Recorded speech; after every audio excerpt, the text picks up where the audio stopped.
사람들은 경쟁을 참 좋아합니다. 순위 매기기에 열광하는 것처럼 보이죠. 노래뿐만 아니라 아주 다양한 장르에서 이제는 공공연하게 경쟁하는 그런 오디션 프로그램들을 우리는 흔히 매체를 통해서 대할 수가 있게 되었습니다. 그만큼 인기가 많다는 뜻이겠죠. 그것뿐만 아니라 우리가 흔히 교회에서 하는 레크레이션에서조차도 우리는 순위를 매기고 함께 경쟁하는 것을 좋아합니다. 누가 가르쳐 주지 않아도 우리 모두 그렇게 경쟁 가운데 즐기는 것을 또 좋아하는 것 같습니다. 제가 요즘 6살 된 저희 막내와 이제 보드게임을 이제 시작하게 되었는데요. 이제 좀 대화가 되니까 보드게임이 가능하더라고요. 제가 아이에게 꼭 이겨야 한다, 승리해야 된다, 경쟁에서는 반드시 이겨야 된다라고 가르치지 않겠죠. 저는 가르친 적이 없습니다. 하지만 그 어린아이가 이기려고 하더라고요. 이기는 걸 좋아해요. 그만큼 본능적으로 사람들은 경쟁에서 이기는 걸 좋아한다는 뜻이겠죠. 사실 선악과를 먹고 그리고 자기가 자기 스스로 높은 자리에 오르기를 꿈꾸는 모든 아담들, 모든 사람들이 순위 매기기에 열광할 수밖에 없는 그런 상황인 것 같습니다. 왜냐하면 자기의 힘으로 자기가 높은 고지를 차지해야 되기 때문에 그것이 누군가에게는 패배감을 줄지라도 나에게 그것이 자기 확장, 자기의 가치를 드러내는 것이기 때문에 모두 이것에 올인하면서 달려갈 수밖에 없는 거겠죠. 그렇게 최고가 되고 싶어 하지만 모든 사람이 그럴 능력이 있나요? 모두가 최고가 될 수는 없죠. 그렇기 때문에 내가 할 수 없다는 것을 깨닫고 그 다음에 하는 행동이 그러면 내가 아닌 다른 대상에게 내 팀, 내가 응원하는 팀, 내가 좋아하는 팀 이런 대상들을 정해서 그 사람들이 그 팀이 이길 때 내가 마치 이긴 것처럼 그 기쁨을 이렇게 갖게 되는 거죠. 그것을 대리만족을 하기 위해서 우리는 또 승리에 열광하고 때로는 내가 응원했던 팀이 지면 울며 슬퍼하기도 합니다. 저 역시 승부욕이 엄청나게 많아서 어릴 때 한국형 보드게임 아시죠? 제가 어릴 때부터 그걸 좀 했는데 그거 지면은요 울고불고 난리가 났대요. 저희 엄마가 이렇게 얘기를 하시더라고요. 너처럼 지면 우는 애는 처음 봤다고 그러셨는데 그만큼 이긴다, 승리한다 너무나 매력적이고 들으면 가슴이 뛰는 단어입니다. 그래서 저는 교회에 왔을 때 성도가 이긴다, 이기는 자이다, 이미 승리했다라는 말을 들었을 때 너무나 좋았던 것 같습니다. 그리고 오늘 불렀던 이 시편 24편을 배경으로 한 찬양 문드라 머리 들지어다 이 찬양하면서 너무너무 좋았어요. 마치 제가 주님과 함께 승전가를 부르면서 전쟁에서 승리를 해서 주님과 함께 막 어깨동무를 하면서 막 행진을 하는 것 같은 그런 느낌이 들었어요. 그래서인지 선교 여행을 갈 때마다 제가 이 노래를 정말 많이 불렀던 것 같습니다. 그 땅 가운데 복음의 문이 열리고 그리고 제가 주님과 함께 승전가를 부르면서 그 선교행 가운데 하나님께서 수없이 많은 승리의 그런 기적들을 보여주실 것 같은 기분에 정말 이 가슴이 너무나 뭉클해서 울면서 정말 하염없이 울면서 기도하며 그렇게 찬양했던 기억들이 있습니다. 그만큼 그 승리가 달콤하다는 것을 제가 잘 알고 있는 것 같아요. 그런데 제가 오늘의 본문이 된 이 시편 24편을 공부하면서 그리고 승리라는 것을 가장 극적으로 보여주는 계시록을 공부하면서 제가 꿈꾸는 승리와 또 하나님께서 우리에게 성도에게 주시고자 하는 승리의 그림이 좀 많이 다르다는 것을 깨닫게 되었습니다. 오늘 말씀을 통해서 내 생각과 욕망들이 무너져 내리고 진짜 주님이 주시기 원하시는 그 진정한 승리가 우리에게 임하는 시간 되기를 기도드립니다. 시편 23편은요 하나님의 법궤를 메고 성전에 들어갈 때 부르는 노래입니다. 성전에 법궤가 들어간다는 의미는 모든 혼란과 그런 격변 끝에 성전의 중심인 법궤가 그 자리를 차지하는 완전한 회복, 완전한 승리를 상징하는 것입니다. 시편 24편은 그런 노래를 지금 우리에게 들려주는 거죠. 1절과 2절을 보면요 이 시인은 세상이 주님의 것이라고 고백합니다. 그분이 이 세상을 창조하신 분이기 때문에 당연히 우리는 하나님의 것이다라고 고백하면서 주님께서 그 터를 바다와 강 위에 세우셨다고 이야기하고 있습니다. 우리가 이제는 바다와 강을 생각하면 와, 바다다 이런 느낌이잖아요. 호수 뷰 아파트 모두 다 살고 싶어하는 그런 모습이기 때문에 바다와 강의 이미지가 우리에게는 너무나 아름다운 거지만 성경에서 말하는 바다와 강의 이미지는 우리 생각과 완전히 다릅니다. 성경에서 말하는 바다는 저주를 상징해요. 바다에 빠지면 죽잖아요. 죽음의 바다, 저주의 바다를 상징하고 있고요. 강은 혼돈과 무질서를 상징합니다. 즉 창세기부터 일관되게 지금 하나님께서 하시고 있는 일, 흑암과 혼돈과 저주 가운데 하나님께서 평안과 자유를, 승리를 지금 주시겠다는 이야기를 하고 있는 것입니다. 그리고 이 3절에서는요. 그렇다면 그 영원한 자유를 누릴 자, 여호와의 산에 오를 자가 누구냐라는 질문이 주어집니다. 시편에 많이 등장하는, 성경에 많이 등장하는 여호와의 산은 시온산을 의미하죠. 성전이 있는 산. 그리고 그 성전은 우리에게 영원한 성전, 하나님의 나라를 가리키고 있습니다. 그러니까 지금 이 3절에서는 그 하나님의 나라, 그 영원한 하나님의 나라에 들어갈 수 있는 자가 누구냐라고 지금 질문하고 있어요. 그리고 4절은 그 질문에 대한 답을 합니다. 한번 읽어볼까요? 곧 손이 깨끗하며 청결하며 허탄한 데 두지 아니하고. 네, 그렇습니다. 지금 성경은 이렇게 얘기를 하고 있는데요. 손이 깨끗하며 하다는 것은 여기서 나오는 거지. 성결법에 근거로 한 이야기들을 하고 있는데 우선 율법으로 흠이 없다는, 깨끗하다는, 그 행위가 깨끗하다는 것을 의미하고 있습니다. 그리고 거기에 또 마음까지 청결하대요. 마음이 청결하다는 것은 그 단순히 그냥 깨끗하다, 마음이 너는 마음이 참 깨끗하다 이런 의미가 아니에요. 제가 예전에 제 아들이 2학년 때 정말 뒷목을 여러 번 잡았지만 그때 아주 선명하게 기억하는 그 뒷목 잡은 사건이 있었는데 그거는 3초의 법칙 때문에 그랬어요. 제가 아이와 함께 식당에 가서 이제 밥을 먹고 나오는데 식당에 가면 이제 핀셋으로 이렇게 딱 집어서 먹는 박하사탕 있잖아요. 그걸 들고 막 신나게 뛰어 나오다가 그 식당 앞에 이제는 흙바닥이었어요. 거기가 마당이. 거기다가 사탕을 떨어뜨린 거예요. 그런데 제가 뭐라고 말할 틈도 주지 않고 정말 순식간에 그걸 입에 싹 넣었어요. 제가 너무 깜짝 놀라가지고 지금 뭐 하는 거냐고, 그 더러운 거를 왜 입에 넣냐고 했더니 3초 안에 주우면 무조건 깨끗하대요. 교회 형이 알려줬다는 거예요. 그래서 제가 너무너무 황당해가지고 아니 어떻게 더러운 데 떨어졌는데 그게 깨끗하냐, 그러면은 이게 진흙탕에 떨어져도 깨끗하냐 그랬더니 저희 아들이 무조건 깨끗하다는 거예요. 3초 안에만 집으면 깨끗하대요. 제가 또 싸우면 안 되는데 저 혈기가 올라와가지고 막 싸우는 거죠. 그러면 정말 개똥 위에 떨어져도 깨끗하냐? 그랬더니 깨끗하대요. 3초 안에만 집으면. 그래가지고 제가 정말 뒷목을 이렇게 부여잡고 주님, 엄마의 권위는 이렇게 땅바닥에 떨어졌는데 교회 형의 권위는 왜 이렇게 높은 것입니까? 이렇게 했던 적이 있는데요. 진짜 개똥 위에 떨어져도 깨끗할까요? 정말 더럽죠. 사실 청결이라는 의미는요, 있어야 할 것이 있어야 하는 그 자리에 있을 땐 청결이에요. 하지만 아무리 맛있는 음식이라 할지라도 그것이 있지 않아야 되는 그 자리, 더러운 자리에 있으면 그것을 바로 불결이라고 합니다. 성경에서 말하는 청결은요, 우리의 마음이 있어야 되는 그 자리, 그게 어디죠? 하나님이잖아요. 하나님께 내 마음이 있어야 되는데 그 마음이 하나님이 아닌 다른 곳에 있는 것을 불결이라고 말하고, 내 마음이 온전히 하나님께 가 있는 것을 지금 마음이 청결한 자라고 말하는 것입니다. 그리고 여기서 또 얘기하죠. 뜻을 허탄한 데 두지 않는다고.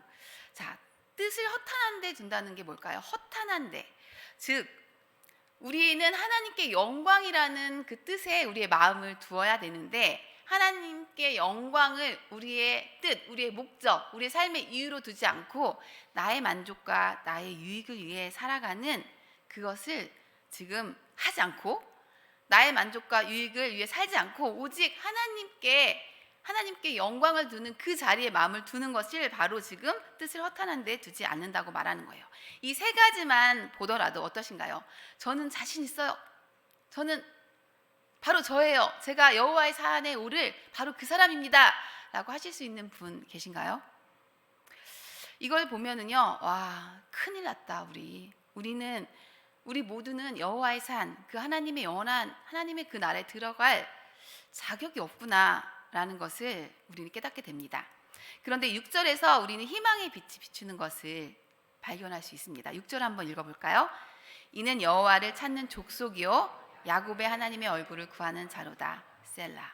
자, 야곱의 하나님. 지금 야곱이 등장하는데요. 야곱은 어떤 인물인가요?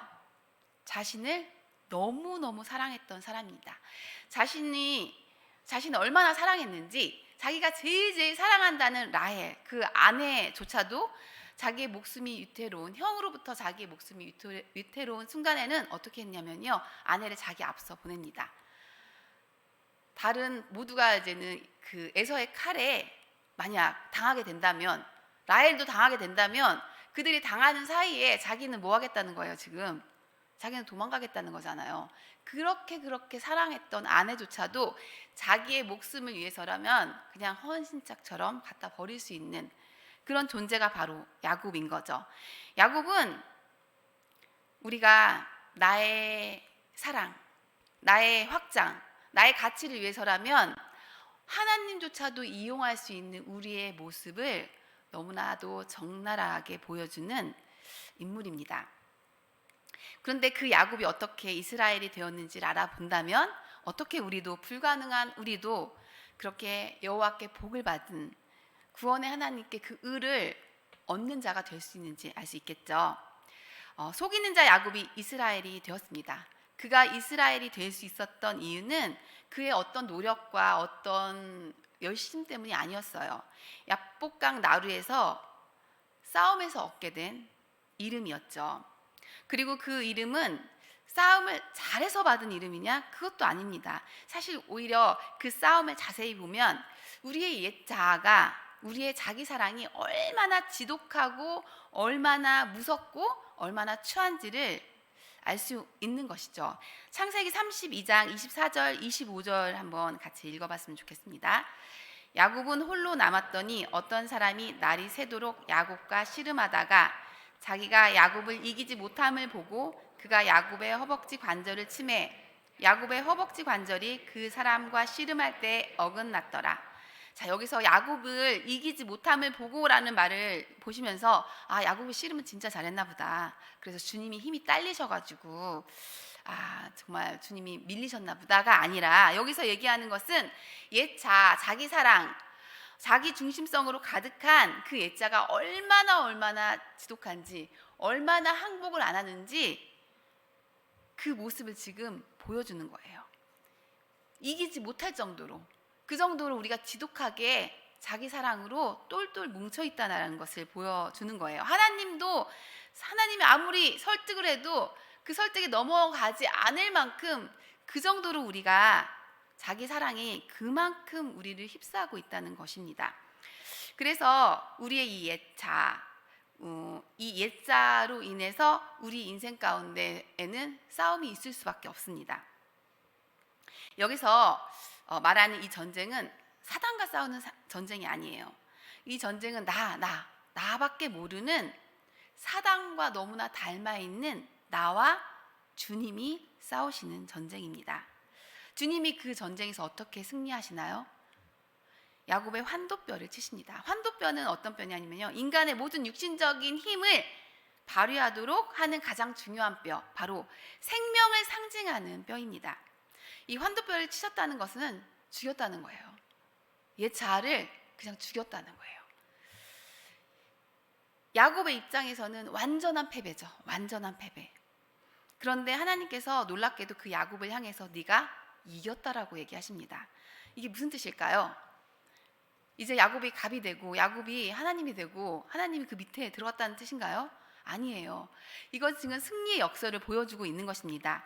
져야 이기는 성도의 삶, 옛 자아가 죽어야, 완전히 항복해야 사는, 예수의 심장으로 다시 사는 그 성도의 승리를 지금 역설적으로 보여주고 있는 것입니다. 하나님과 우리의 싸움에서, 그 전쟁에서 우리 옛사람은 반드시 죽어야만 합니다.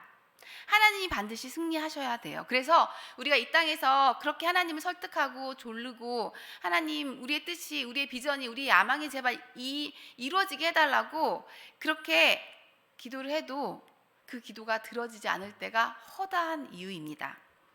우리가 정말 하나님께 구해야 하는 것은, 하나님, 내가 이것 좀 제발 하나님 뜻을 꺾고 내 뜻을 좀 이루어주세요 라는 기도가 아니라, 하나님의 뜻이 내 삶 가운데 이루어지게 해주세요 라는 기도일 것입니다. 그런데 수없이 많은 경우 그 반대의 길로 가는 것 같아요. 마치 어떤 상황과 형편이 있으면 우리는 그것이 나의 십자가라고 생각을 합니다. 그래서 주님, 내 십자가를 내 이 남편, 내 자녀, 내 상사, 내 상황, 이 형편들을 하나님께서 좀 어떻게 가볍게 해주세요, 변화시켜 주세요 라고 기도하지, 그것이 내 십자가니까 주님, 내가 이걸 어떻게든 이겨볼 테니 주님 조금만 도와주세요, 저에게 힘을 주세요 라고 기도하지, 그런 상황과 형편을 통해서 지금 나에게 말씀하시고 나를 통해 일하고 계신 주님의 그 싸움은 우리가 놓칠 때가 너무나 많습니다. 왜냐하면요, 우리는 여전히 내가 제일 애틋하고 내가 너무 귀하고 내가 가장 잘 됐으면 하는 그 자기 사랑에 빠져 있기 때문입니다. 그래서 계속해서 하나님께서 그런 상황과 형편을 통해서 일하신다는 생각보다는 이걸 어떻게든 뚫고 나가야 된다는 생각이 더 큰 것 같습니다. 우리가 착각을 먼저 좀 깨트려야 될 것 같습니다. 이것만 해결되면, 이 사람만 내 삶 가운데 제거가 되면, 정말 저 사람이 변화가 되면 난 행복할까? 진정한 행복이 나에게 주어질까? 한번 고민해 봤으면 좋겠습니다. 제가 나이가 이제 나이 터울이 많은 막내거든요. 저희 이제 오빠와 10살 차이, 언니와 8살, 그리고 작은 오빠와 5살 차이가 나요. 그래서 저는 어머니의 기도를 가까이서 볼 수 있는 이제 특권이 있었습니다. 저희 어머니는 정말 기도를 많이 하셨는데요. 그때 저희 어머니의 기도 제목 중에 하나가, 큰 오빠가 이제 결혼하는 게 기도 제목이었어. 제발 하나님, 이 아들이 장가만 가면 저는 소원이 없겠습니다. 정말 얼마나 열심히 기도했는지 몰라요. 그래서 제가 고등학교 다닐 때 어머니께서 그렇게 열심히 기도하시는 걸 보면서, 우리 오빠가 빨리 결혼해야 될 텐데 우리 오빠가 결혼이 늦어지나 보다, 이런 걱정을 했어요. 저도 빨리 같이 믿음이 있지는 않았지만 엄마가 너무 열심히 기도하시니까 그 엄마의 소원이 이루어지기를 저 역시 간절히 기도했죠. 그런데 제가 지금 돌이켜서 생각해 보니까 그때 오빠 나이가 24살이더라고요. 그런데 그렇게 열심히 기도하셨어요. 2년을 열심히 기도하셔서 26세 이제 오빠가 결혼을 했습니다. 이제는 엄마의 그 2년간의 그 간절한 기도가 이루어졌으니 얼마나 평안하고 얼마나 기쁘셨겠어요. 그렇죠. 그랬겠죠. 그래야 되잖아요. 그런데 웬일입니까? 제가 하루는 저는 막내라서 부모님하고 늦게까지 같이 잤거든요. 그런데 자고 있는데 뭔가 막 바람이 휙 불면서 벌떡 뭐가 일어나는 그런 느낌 있잖아요. 그래서 너무 깜짝 놀라가지고 저도 깜짝 놀라 눈을 떴는데 갑자기 엄마가 이제는 벌떡 일어나셔서 무릎을 꿇고는, 주여 제발 딸이 결혼하게 하여 주시옵소서, 제발 이 딸이 결혼시켜 주시옵소서 하면서 저희 언니를 위해서 막 기도를 하시는데, 제가요 정말 깜짝 놀랐어요. 저 딸만 또 결혼하면 하나님 저는 소원이 없겠습니다라고 기도하시는 엄마의 기도를 들으면서, 거짓말이야 이 노래가 생각나더라고요. 거짓말인 거예요. 정말 상황과 형편이 바뀐다고 해서, 그 기도가 들어진다고 해서 진짜 우리에게 영원한 만족과 행복이 주어지는 걸까요? 아닙니다. 물론 우리의 상황과 형편을 가지고 우리는 항상 기도해야 돼요. 모든 상황과 형편을 가지고 기도하셔야 됩니다. 하나님은 우리 아버지시고, 하나님은 그런 형편과 상황을 통해서도 일하실 수 있는 능력 있는 분이시기 때문에 우리는 주님께 모든 것을 아뢰고 기도해야 되지만, 진짜 우리가 놓치면 안 되는 것은, 하나님은 그 상황과 형편을 통해서도, 그것이 바뀌지 않는다 할지라도 그 상황을 통해서도 일하실 수 있다는 것을 놓치면 안 됩니다. 그리고 그 상황과 형편을 통해서 지금 나에게 뭔가 가르치고 있는 것이 있다는 것을 그것을 간과해서는 안 됩니다. 그것을 놓치게 되면요, 우리는 자꾸 그 어떤 상황과 형편을 마귀적인 것이라고 생각하고 자꾸 그것과 대적만 하지 그걸 통해 배우지를 못해요. 하나님께서 진짜 우리에게 가르쳐 주시고 싶어 하시는 그 자기의 부인의 그 길로 우리가 갈 수가 없는 것입니다. 하나님께서는 지금 여전히 내가 빛나고 내가 여전히 잘 돼야 된다는 그 행복을 내가 가져야만 한다는 그 자아의 우상숭배, 그 자아의 우상숭배에 빠진 나라는 신과 싸우고 있다는 것을 절대 놓치시면 안 됩니다. 우리의 모습을 진짜 깊이 보는 게 참 쉽지는 않아요. 저 역시 이렇게 말한다고 해서 나는 안 그랬느냐. 저도 항상 제 십자가가 사람인 줄 알았어요. 결혼하고 시어머님과 살 때는요, 그 어머니께서 저를 조종하고 뭔가 이렇게 움직이려고 하시는 그 모습 때문에 되게 많이 힘들었거든요. 제가 새 아가였잖아요. 새 아가. 저는 아가가 아닌데 어머니에게는 아강인 거예요. 어머니 말씀에 순종하고 어머니를 의지해야 하는 그런 아가. 그런데 저는 그런 아가가 되고 싶지 않았어요. 저는 어른이었거든요. 그래서 너무너무 괴로웠어요. 어머니가 십자가인 줄 알았어요. 그래서 하나님께, 하나님 제가 이 어머니를 사랑할 수 있게 해주세요 라고 기도하면서 정말 인내하고 참는 것들을 많이 했어요. 어머님이 말씀하시면 무조건 네 어머님 네 알겠습니다 라고 했어요. 나중에는 어머니가 저를 의지하고 제가 어머니를 의지하길 바라시고 하는 게 너무 힘들어서 하나님 제발 우리 어머니가 혼자서도 행복한 분이 좀 되게 해주세요 라고 얼마나 기도했는지 몰라요. 정말 제발 한 조금만 도와주세요. 우리 어머니가 혼자서도 행복하면 얼마나 좋아요. 저를 의지하지 않고 저한테 기대하지 않고 좀 스스로 행복하면 우리 가정이 좀 화평할 텐데 주님께서 좀 도와주시면 안 돼요? 라는 기도를 참 많이 했습니다. 어머니가 저의 십자가라고 생각했기 때문에 그걸 지기 위해서 정말 부단히 기도했던 것 같아요. 그런데 하나님께서 저의 기도에 응답을 안 하시는 거예요. 결국엔 제가 하나님 저 진짜 못하겠네요. 저는 제 안에 사랑이 진짜 없네요 라는 고백을 하면서 주님 정말 내일은 내일의 태양이 뜨지 않았으면 좋겠습니다 라는 그런 기도까지 했던 것 같아요. 마치 제 모습이 돈키호테가 커다란 그 풍차를 괴물이라고 생각하고 막 미친 듯이 싸우잖아요. 그것처럼 제가 그렇게 어머니를 사랑하지 못하게 하는 어떤 사단이 있는 것처럼, 그리고 나는 그 사단과 싸우는 거죠. 하나님이 조금만 도와주시면 그 사단과 싸워서 이길 것 같은데 하나님이 나를 안 도와주시는 것 같아서 왜 하나님 나 안 도와줘요? 내가 사단과 싸워서 이겨야 되는데 라고 했던 것처럼 생각했던 것 같아요. 그런데 시간이 지나고 제가 알게 됐어요. 하나님께서는 그때 그 상황을 통해서 지금 사단과 싸우셨던 게 아니라 여전히 내 힘으로 내 능력으로 할 수 있고 사랑할 수 있고 뭔가 이룰 수 있다. 나는 사랑받는 아내이자 사랑받는 며느리이고 존경받는 누군가가 될 수 있다고 생각했던 나와 싸우셨다는 것을 저는 나중에야 깨닫게 되었습니다. 그 상황을 통해서 배웠더라면 참 좋았을 텐데 오랜 기간 동안 전 배우지 못하고 계속 떠나갈지어다만 외쳤던 것 같습니다.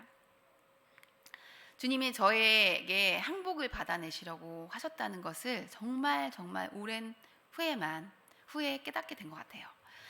우리가 혹시 내가 이것이 나의 십자가라고 여전히 착각하고 있는 그런 환경들과 사건들이 있으십니까? 그 환경과 사건을 통해서 말씀하시는 주님을 먼저 보았으면 좋겠습니다. 그 상황과 형편을 통해서 지금 나와 싸우시는 하나님의 그 열심을 보았으면 좋겠습니다. 하나님은 이 수없이 많은 상황과 형편들을 통해서요, 지금 하나님을 경험하기를 바라시고, 그리고 우리가 하나님을 전적으로 의존하는 자기 부인의 자유로 가기를 원하십니다. 자꾸 우리가 내부의 적을, 옛 자아라는 나라는 이 내부의 적을 잊어버리고 외부의 적으로 돌리게 되면요, 사탄에게 너무 큰 힘을 실어주는 것 같아요.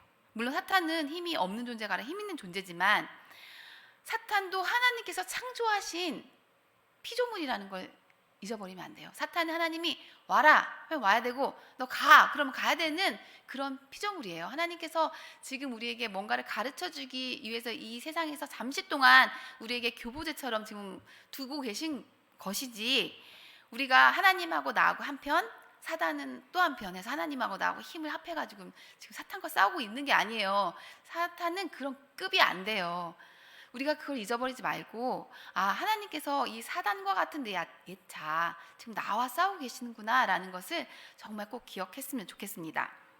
그래서 우리가 이 생각을 하지 못하기 때문에 자꾸 우리가 승리의 그림, 하나님께서 우리에게 주시고자 하는 승리의 그림을 사탄을 이기는, 내가 내 힘으로 하나님과 같이 동역을 해서 사탄을 이겨서 승리를 쟁취하고 하나님과 승전가를 함께 부르고 행진하는 그런 그림으로 자꾸 그리게 되는 것 같아요. 하지만 사실 승리에는 역설이 숨어 있습니다. 계시록에 보면은 이 승리의 역설을 정말 잘 볼 수 있는데요. 계시록 17장에 보면 큰 음녀에게 내릴 심판의 모습이 보입니다. 17장 2절 4절을 같이 한번 봤으면 좋겠는데요. 한번 2절 읽어보겠습니다. 땅의 임금들도 그와 더불어 음행하였고 땅에 사는 자들도 그 음행의 포도주에 취하였다 하고, 4절 그 여자는 자줏빛과 붉은빛 옷을 입고 금과 보석과 진주로 꾸미고 손에 금잔을 가졌는데 가증한 물건과 그의 음행에 더러운 것 가득하더라. 지금 땅의 임금들이란 세상의 권력을 가진 자들을 지금 상징하고 있습니다. 세상의 권력자들, 우리는 모두 힘 있는 사람들과 친해지고 싶습니다. 그렇지 않아요? 힘 있는 자가 되고 싶고 힘 있는 자들과 친해지고 싶죠. 그런데 지금 심판받는 음료로 묘사된 우상 숭배자들은 지금 그 힘 있는 자들과 함께 축제를 즐기고 영향력을 누리고 있는 것입니다. 그리고 이 여자의 모습을 자세히 보면요, 명품녀 같습니다. 명품녀. 정말 온갖 화려하고 아름다운 것으로 치장하고 있어요. 누가 봐도 빛나요. 그런 모습을 하고 있는 거예요. 그리고 그냥 돈만 가지고 내 모든 것을 꾸민 그런 모습으로만 묘사되는 게 아니라 금잔을 가졌다고 지금 얘기하고 있는데, 금잔은 그때 당시에 정말 품격 있고 우아하고 뭔가 정신적인 그런 가치까지 지닌 사람들만 가질 수 있는 게 금잔이었어요. 그러니까 지금 이 음료로 묘사된 우상 숭배자들은 명성과 품격까지 소유한 너무나 멋있는 사람들인 것입니다.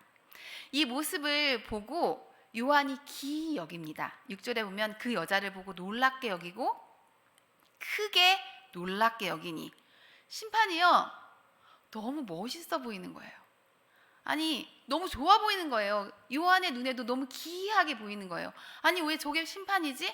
오히려 성도들은, 두 증인들은 맞아 죽잖아요.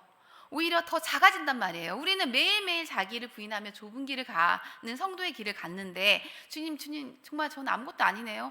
저는 여전히 내 안에 나의 유익과 만족을 위해서 이렇게 달려가는데 주님, 이 옛 자아의 흔적이 너무나 자꾸 들켜서 너무나 선명해서 주님 나는 너무 괴로운데, 지금 세상은, 우상 숭배자들은 자기를 피하라고, 정말 나는 너무 멋져, 나는 너무 빛나, 난 이렇게 멋진 삶을 살고 있어, 나는 할 수 있어, 나는 모든 걸 할 수 있어 라고 말하며 너무나 멋지게 사는 거예요. 그러니 요한의 눈에는 그것이 너무나 기이하게 보였던 것입니다. 그러자 천사가 그 기이해하며 놀라는 요한에게 그 음녀가 결국 받게 될 심판에 대해 가르쳐 줍니다. 이것처럼요, 우리가 성도의 삶으로 가는 그 길은요, 우리가 생각하는 모습하고는 좀 다른 것 같아요. 마치 지는 것 같아요. 마치 지는 것처럼 보이는 거예요. 그러면 전도사님 지금 못나고 아프고 그게 복이라는 말씀이에요? 아니에요. 잘 살고 건강하고 이거 저주예요? 아니에요. 이거는 복도 저주도 아니에요. 우리의 모든 상황들과 형편을 이분법으로 나누지 않았으면 좋겠어요. 선과 악으로 분리하지 않았으면 좋겠습니다. 모든 것은 제가 항상 말하는 가치 중립입니다. 가치 중립의 상황 속에서 세상이 말하는 잘됨으로도 성도는 주님, 나는 주님밖에 없어요 라고 말하게 되고, 세상에 말하는 그런 실패를 통해서도 성도는 나는 주님밖에 없어요. 나는 아무것도 아니에요. 라고 고백하게 되는 것이기 때문에 지금 여기서 지금 음녀를 묘사하는 그 모사들을 보면서 정말 부자들은 그러면은 가진 권력자들은 그 사람들은 지금 정말 저주받는 사람이네가 아니라 지금 자아의 그 만족과 자기 확장, 나 자기의 우상 숭배자들이 이렇게 묘사한 거예요. 자기를 우상 숭배하는 사람들을 묘사한 것 뿐이지 그들은 악하고 우리는 선하고 이런 의미가 아니라는 것을 꼭 기억하셔야 됩니다. 하나님께서는요, 성도들을요, 자기 부인의 자리로 끌고 가세요. 떠밀고 가세요. 그래서 사실은 이 자기 부인의 자리가 지금 진짜 승리의 자리라는 것을 가르쳐 주고 싶어 하시는 것입니다. 여러분, 승리의 자리는요, 화려한 데 있지 않습니다. 자기 부인이라는 그 자리가 바로 승리의 자리입니다. 예수님을 한번 보세요. 예수님 승리하셨어요. 그쵸? 그런데 어떻게 승리하셨죠? 십자가를 지심으로, 모두가 저주라고 말하는 나무에 달리심으로 승리하셨습니다. 승리의 역사를 가장 잘 보여주는 게 십자가예요. 이미 주님은 만왕의 왕이셨고 승리의 대명사이셨지만, 늘 이기는 자이셨지만 이 땅에서는 고난을 받으셨어요. 그것처럼 성도인 우리 역시 이미 예수 그리스도로 인하여 승리한 자들이지만 우리에게도 남은 고난, 그 자기 부인의 삶이 있다는 것을 잊으시면 안 됩니다. 근데 그 길이 세상과는 정반대의 길처럼 보입니다. 좁은 길, 아무도 찾지 않는 길이라고 말합니다. 그래서 주님이요, 우리를 떠밀고 이끌고 몰아가시는 거예요. 그 좁은 길로 성도를 떠밀어 가실 때 성도에게는 그것이 어떻게 체감되겠습니까? 사도 바울이 내가 매일 죽노라라고 고백했던 것처럼, 주님, 제가 매일 들키네요. 이런 나도 사랑하신다고요? 정말 주님 같은 분 없습니다. 주님, 정말 주님 없었으면 어쩔 뻔했습니까? 라고 항복하면서, 매일매일 들키지만 매일매일 항복하면서, 그렇게 고백하면서 우리는 가야 하는 것입니다. 가끔씩 이런 생각이 들어요. 저 자신을 볼 때 나를 사랑하고 나의 유익과 만족을 위해 살아가는 제가 정말 고집스럽게 느껴질 때가 있어요. 정말 고집스럽게. 머리로 나는데 또 그 길을 향해 달려갈 때가 너무나 많아요.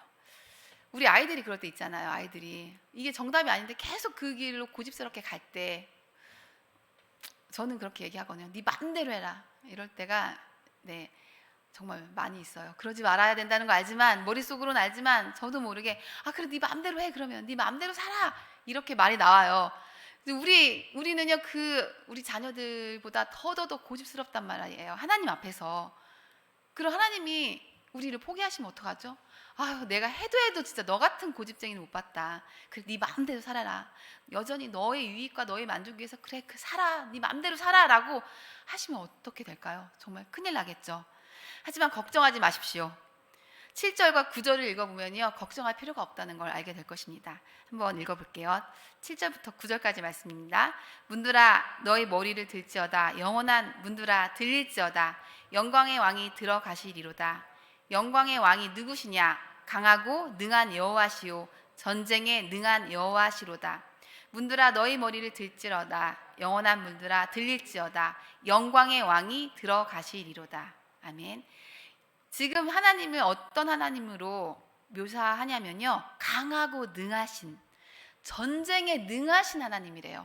한 번도 승리를 놓쳐본 적이 없는, 백전백승, 한 번도 실패해 보지 않으신 전쟁에 능하신 하나님이라고 말씀하십니다.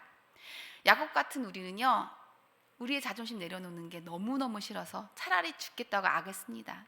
여전히 내가 제일 빛났으면 좋겠고, 내가 여전히 세상의 것 누려보고 싶고, 나는 여전히 나의 만족과 유익을 위해 살고 싶은, 그래서 바득바득 악을 쓰는 우리이지만, 하나님은 한 번도 그 전쟁에서 실패하신 적이 없는, 끝까지 우리를 추적하시고 끝까지 그분의 열심으로 결국은 우리의 항복을 받아내시는, 영원히 승리하시는 전쟁에 능하신 하나님이십니다. 그분의 열심이 얼마나 대단한지, 그분은 자기 아들을 죽이시기까지, 그 죽음으로 우리를 대속하시기까지 예수님께서 아버지여 나를 왜 버리십니까?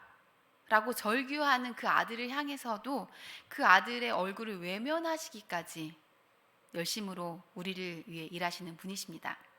그래서 이 땅에서 그 싸움이 우리 측에서는 사실 정말 절망적으로 느껴질 때가 많고, 하나님이 날 왜 외면하시지라고 느껴질 때도 있습니다.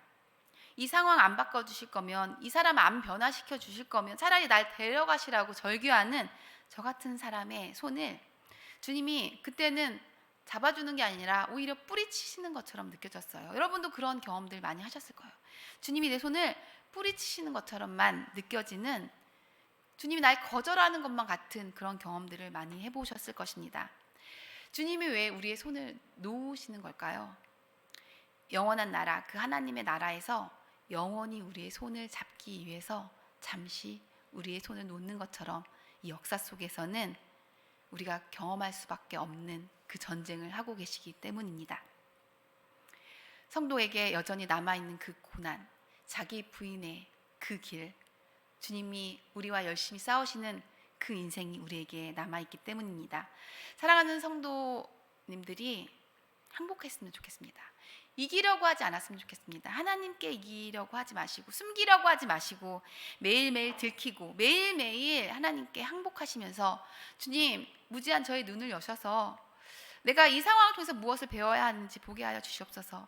내 눈을 열어주셔서 주님께 항복할 때 진정한 승리, 진정한 영광, 진정한 하나님의 구원, 그 성도의 복을 누리게 된다는 것을 알게 하여 주시옵소서. 이렇게 기도하며 영원한 하나님의 나라에서 내 손을 영원히 붙잡기 위해서, 영원히 내 손을 놓지 않기 위해서, 지금은 잠시 내 손을 놓는 것 같은 우리의 기도의 응답들이 이루어지지 않는 그 순간에서도 하나님의 그 사랑을 기억할 수 있는 우리 모두가 되었으면 좋겠습니다.